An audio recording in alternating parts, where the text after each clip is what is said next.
Nós poderíamos estar aqui discutindo Minas Gerais. Aí eu vou convidar o deputado a discutir um problema de Minas Gerais, então. Poderíamos falar aqui da falta do governo de investir na saúde, que não investe o mínimo constitucional, da educação, que não investe, o problema de segurança pública. Mas não, eu vou escolher destes um tema, que é da educação. O governo de Minas Gerais, quando vê o governo federal avançando nos N programas que o governo tem de iniciativa à nossa população, e percebeu a importância que a sociedade tem dado e os avanços que a sociedade tem conquistado com o governo da presidenta Dilma com relação ao ensino técnico profissionalizante. O governo federal criou então o Pronatec. O Pronatec que gera oportunidades para a nossa população, para os nossos jovens e adolescentes, terem um espaço e, obviamente, nesse caso, uma oportunidade de qualificação de mão de obra. Principalmente no Brasil. O Brasil que cresce, o Brasil desenvolvido, o Brasil que gera emprego. O Brasil que gera emprego e vive numa situação de pleno emprego, e o que é para a oposição hoje ao governo federal, uma situação inaceitável, porque no governo deles, o desemprego no Brasil chegava, no governo do PSDB, chegava a 17% a 20%, e hoje o Brasil gera em torno de 4%, e na época na Europa era assim, falava que o Brasil não dava conta, e hoje o Brasil vive uma situação de pleno emprego. Agora, nessa situação é importante que o governo ofereça condições de qualificação de mão de obra, para que quem quer conquistar esse emprego tenha condições técnicas para exercer esse emprego, deputado. Então, o Pronatec foi um grande avanço. O governo ampliou as escolas técnicas federais por todo o Brasil, ampliou as universidades no Brasil, gerando oportunidade para a população brasileira se formar, se qualificar, requalificar. O governo do Estado, obviamente, neste caso, atento a esta onda positiva do governo federal, pensou numa alternativa no Estado e criou o programa chamado PEP, Programa de Educação Profissional, para oferecer para os nossos jovens, os cidadãos e cidadãs mineiras, oportunidade de qualificação. Como é que ele pensou? Um programa que, a partir do governo do Estado, em parceria com instituições privadas, viesse oferecer essas vagas e esses cursos nos diversos cantos do nosso Estado. Parabéns, uma ótima iniciativa, a se comparar com essa iniciativa do governo federal, sem entrar no mérito da qualidade, do todo, mas da iniciativa de oferecer as oportunidades aos nossos jovens. Mas a lógica do governo não era através de instituições públicas, mas privadas. Como é que ele faz? Ele faz o convênio com as instituições em cada canto do Estado, gera demanda daquele município, daquela região, e aquela instituição oferece as vagas. O Estado, então, conveniado com a instituição, destina, através do convênio, o recurso para essa instituição pagar os custos. Quais são os custos? De estrutura, de mobiliário, de espaço e de profissionais. Parabéns, ótima iniciativa. Qual o problema, deputado? O problema é que o Estado não paga essas instituições. Ao longo dos últimos meses, essas instituições que têm credibilidade na sociedade, em cada uma das cidades que ela exerce esse trabalho, que tem oferecido esses serviços, vem perdendo credibilidade. Por quê? Porque o profissional que está lá trabalhando e foi contratado para ofertar essas vagas, para oferecer esse ensino, não recebe. E ele não vem aqui cobrar do Estado, não. Ele cobra do proprietário lá da instituição. O aluno que está lá estudando, ele não vem aqui cobrar do Estado, ele cobra lá da instituição, que todo dia é cobrada. E quando ela procura o Estado, por ofício, por reunião, por audiência, por encaminhamento, que seja por onde for, ou mesmo aqui nesta casa, porque desde o ano passado nós estamos cobrando, pedindo audiência com o secretário, e a gente não tem nem resposta, o Estado dá as costas. O Estado foge, não dá resposta de um dever, de um compromisso que ele assumiu. É muito fácil fazer política pública assim. Ô deputado, pega o seu dinheiro, ou empresário, pega o seu dinheiro, faz um curso de formação aí, fala que sou eu que estou fazendo. É a mesma coisa de fazer isso, é enganar o jovem, o cidadão que viu naquela oportunidade um espaço de se qualificar. É enganar o empresário que acreditou, poxa, vou poder ampliar os meus negócios, porque vou ter mais oferta de cursos. Para isso eu vou ter. Aí ele foi lá, contratou profissional, contratou ou reformou, ou comprou equipamentos, ou alugou um novo espaço, teve gastos. E o que nós estamos vivenciando agora? Instituições desesperadas, umas que não aguentaram, outras que estão tentando aguentar, e a maioria delas que tiveram que fazer empréstimo para cumprir uma obrigação que o Estado, bonito, lançou o programa e tudo mais, mas não paga. Então eu quero compartilhar com o deputado aqui, antes de abrir a palavra, porque eu gostaria de ouvi-lo nesse sentido também, cartas, ofícios de algumas instituições. Eu quero começar com uma lá da minha cidade, lá da cidade de Itajubá, que eu achei gravíssima a situação.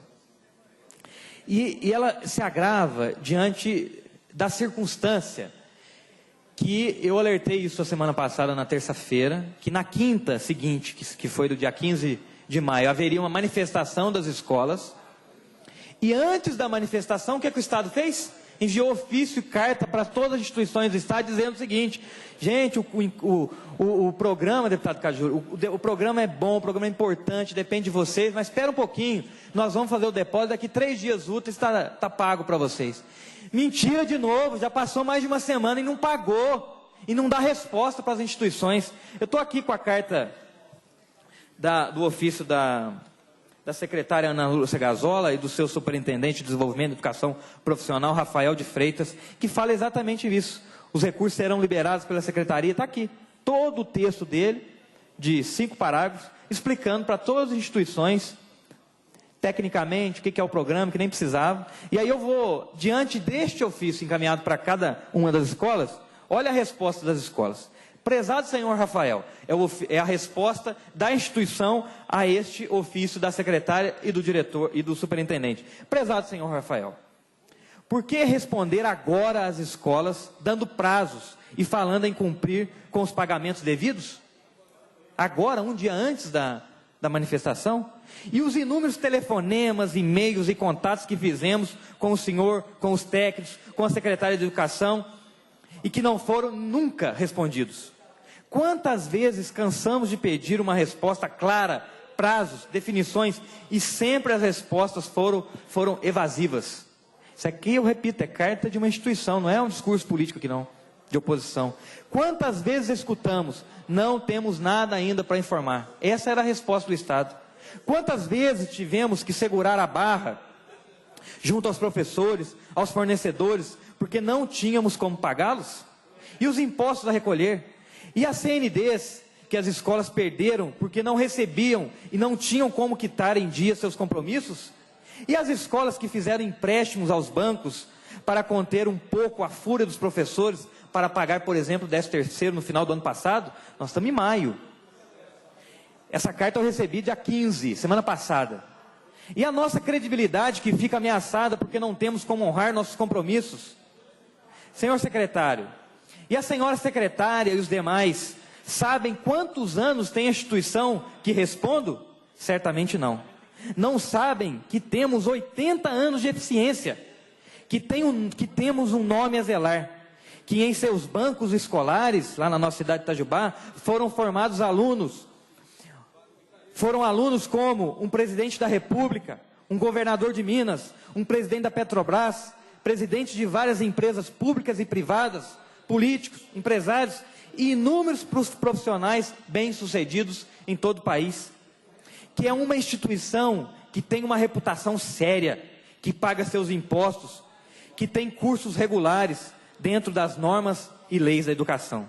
Outra coisa, senhor superintendente, minha instituição não visa o lucro, é uma entidade beneficente, filantrópica, de assistência social.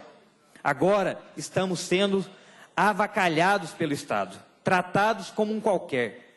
Prestamos o serviço solicitado pelo Estado e não recebemos por isso. Vêm vocês agora dizer que pagarão? Pagarão como? Hoje mesmo, entrando no sistema do PEP, vi que os empenhos não estão liberados. Que vergonha é essa? Nem liberou empenho e disse que ia pagar em 3 dias, em ofício.